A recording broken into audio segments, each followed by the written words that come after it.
Y'all, the internet streets are saying that Jay-Z is off the hook and he has a major win. The streets are saying that case was voluntarily dismissed. Well, baby, let me just pull up this phone because we actually went to Pacer. We actually pulled up the court docs, and let me tell you, that's not what it looks like. The streets are saying case dismissed, but the American legal system, the Southern District of New York, is saying, baby, we're going to see you in court. That's right. Listen, all this means as the internet reaction, things are not looking good for Jay-Z. On top of that, there's all this tour drama with Beyonce. Let's get into this mess, and we're going to pull up these court docs and read the actual court docs and see what they say and talk about how this is not a win for Jay-Z at all. If anything, it's actually really, really bad news and foreboding, or at least something he doesn't want to do. Y'all, let's get into this, all right?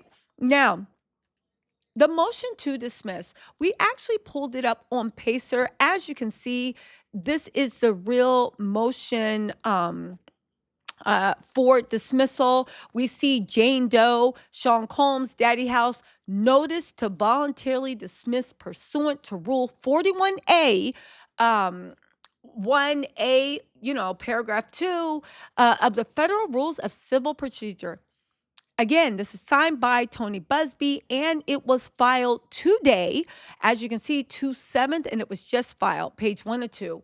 Pursuant to Rule 41A of the Federal Rules of Civil Procedure, the plaintiff Jane Doe, by and through her undersigned counsel, hereby gives notice that the above captioned action is voluntarily dismissed with prejudice. With prejudice means that they can never bring it up again. They're saying we are putting this issue to a rest, and that is it. Against defendant Bad Boy Records LLC, BBLLC, the same is acknowledged and agreed to by Bad Boy Records, by and through its undersigned counsel. And then we see Bad Boys Counsel, Donald S. Zacharin, William L. Sharon, Nicholas G. Sadie, 7 Times Square, New York, New York. You guys, so where'd this come from? Why is this coming up? Well, I have a few theories, and we are going to talk about it. For one, right? And it cannot be talked about enough. For one, the internet is buzzing with this fake news that the lawsuit was voluntarily dismissed against Jay-Z. Even the wording of it, Jay-Z lawsuit versus Jane Doe voluntarily dismissed. You forgot to say it's for a bad boy company, and all the bad boy companies are wrapped up, and it's very, very normal for some of the companies. It's very, very normal for some of the companies to be dismissed because they're like, well, we didn't really have that much liability, or our insurance will pay it and set it out, right? However, listen, you guys just saw the real court documents. These are the real court documents. Let me put it up here so you guys can look it up yourself. Right here at the top, this is the case number. You can do your own thing. When you look at the case number, all you feel is surprise, surprise, surprise, surprise. It's not what people think. Again, instead of this being the big win that it's being described as, people are saying that Jay-Z is actually going to have to fight this thing out in court. But you guys, here is why the internet's reaction to this is such bad news. Rather than the internet going, yay, he's innocent, we knew it, oh my God. All the naysayers came out and said, no, this must have been a settlement. It must have been this, it wasn't that. Why is this important? Because let's be real, Jay-Z is a billionaire. Jay-Z has enough money to easily fight this case. Now, I know what y'all be saying. It's not Jay-Z's problem to fight it. I wouldn't fight it. You are not a billionaire, and you don't realize how much Jay-Z will lose by not definitively, in my opinion, fighting this case to make sure that there is a definitive end to start where he is 100%. The girl is shown to be a liar and he is shown to be correct. Why is that? Well, let's actually talk about this, right? Because it's really important. Jay-Z, used his money and his power to go into court like a bull in a china shop, throw things around, thought that his name and his impeccable reputation would get him off. And Judge Annalisa Torres is like, slow down. Like, you're going to have to go through the steps of the case just like everybody else. Okay, fine. The thing is, there's been so much thrown out and so much that's not sticking and so many questions. And also, people are saying that Jay-Z is also trying to keep a bunch of other cases that have information from not coming forward into the public eye. They want to make sure this is the only case. Now, are there other accusers? We'll see. Will they bring cases forward?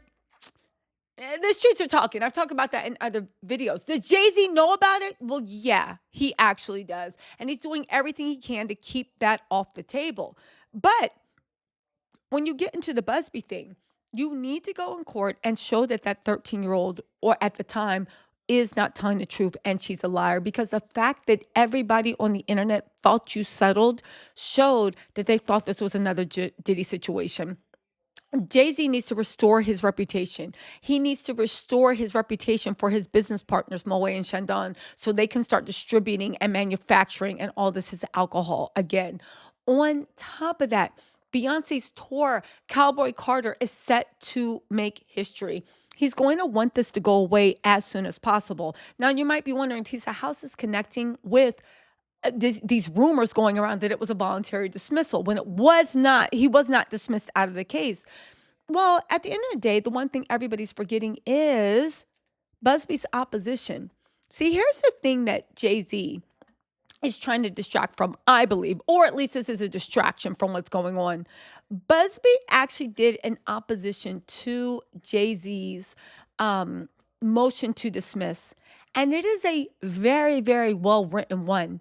And it brings up a lot of things. For one, she never said it was Diddy's house. For two, there was definitely a Jumbotron 6 minutes away. For three, the limo driver was parked 6 minutes away also from the front of Radio Music City Music Hall. On top of that, they talk about the acts, which actually makes it liable. Again, this was this motion in opposition not to dismiss, but his motion in opposition for sanctions. He was like, you have no right to sanction me. You said I didn't read the case. Me and 4 lawyers look over it. You say I'm not licensed to practice in New York. I 100% am. You say that if there was no Jumbotron, there was a Jumbotron 6 minutes away from the front of Radio City Music Hall. And let's not forget, with the Video Music Awards, the crowd was surrounding the place. So being 6 minutes away walking was nothing. You're trying to say that there's no way I could have gotten to the limo driver. The limo driver holding station was somewhere around where the Jumbotron was. You're saying that wasn't Diddy's, that Diddy didn't own that house. She never said he owned it. She just said she thought it was his house. It could have been a rental. Jay-Z refused to sign a sworn declaration under penalty of perjury that he's telling the truth. On top of that, they did not get a sworn declaration from the party planner under penalty of perjury saying that she knows for a fact that the house was not held in a house with a circular driveway, and this is where the after party is held, because there 100% was an after party. Jay-Z is also refusing to submit, or at least he hasn't submitted to the court, penalty of perjury. Me and Diddy are not friends. I have never been in naked pants around him. I've never engaged in sexual activity, at least in the year 2000, where Diddy was in the room, let alone an unnamed celebrity. And on top of that, we have never even been in a sexually charged atmosphere together. So this has to be a lie. Kind of like the way Bad Boy Records actually showed there's no way on any earth this can be true. And they were actually voluntarily dismissed.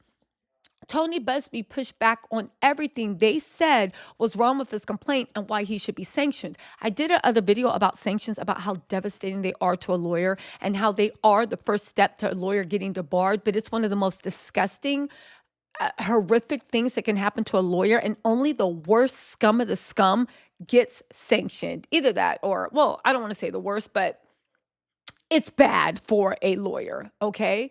Buzbee not only didn't get sanctioned, but Jay-Z's lawyer, Alex Spiro, who is one of the best, if not the best lawyers in New York and LA, actually withdrew the motion for sanctions. Now, they did reserve the right to bring it up again, but they withdrew it. So why would that be?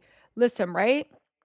Um, at the end of the day, um, it is bad for Jay Z. At the end of the day, he's going to need to see this to the end. At the end of the day, the only thing is, I think he doesn't want to because he's afraid of what else could come out.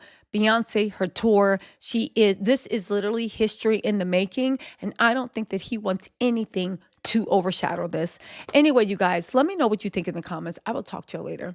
Bye.